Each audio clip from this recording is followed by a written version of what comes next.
आओ दोस्तों, आज हम सुनते हैं बड़ी मज़ेदार कहानी। ज़ोरदार थप्पड़ नौकर के गाल पर। एक बार मुल्ला नसरुद्दीन ने घर का कामकाज करने के लिए नौकर रखा। उसका मानना था कि तालाब से पानी भरकर लाना उस जैसे इज्जतदार आदमी के लिए अच्छा नहीं। एक दो बार ऐसा भी हो चुका था कि पानी लेकर लौटते समय नसरुद्दीन की मुलाकात किसी पहचान वाले से हो जाती। वह आदाब करता तो नसरुद्दीन को भी झुककर जवाब देना पड़ता और नसरुद्दीन के कंधे पर घड़े में रखा सारा पानी सामने वाले पर जा गिरता। किसी से कुछ कहते न बनता था। उसके नौकर का नाम था अब्दुल। एक दिन नसरुद्दीन ने उसे मिट्टी का घड़ा देते हुए कहा, यह घड़ा लो, तुम्हें रोज़ 12 घड़े पानी तालाब से भरकर लाना है। अब्दुल ने रजामंदी में सिर हिलाया।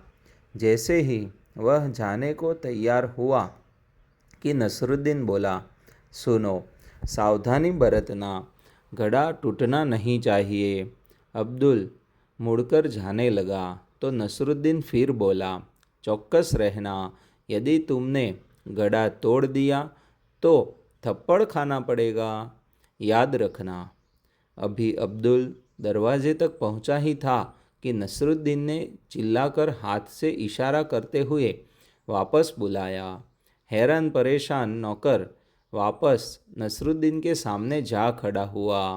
नसरुद्दीन ने एक जोरदार थप्पड़ उसके गाल पर रसीद कर दिया।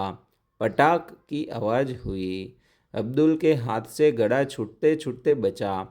अब्दुल बोला, मालिक, आपने मुझे मारा क्यों? मैंने तो घड़ा भी नहीं तोड़ा। तभी नसरुद्दीन बोला, देखो भाई, अगर मैं तुम्हें घड़ा टूटने के बाद थप्पड़ मारता तो भी घड़ा जुड़ तो नहीं जाता। जुड़ता क्या? नहीं, अब्दुल बोला, इसलिए मैंने तुम्हें पेशगी थप्पड़ मारा है ताकि तुम याद रखो कि घड़ा टूटने पर कैसा थप्पड़ पड़ेगा। तुम भविष्य में चौकस रहोगे। नौकर बेचारा नसरुद्दीन को खुले मुंह ताकता रह गया। दोस्तों, अगर आपको कहानी पसंद आई है तो एक लाइक तो ज़रूर करें और अपने दोस्तों में शेयर करें।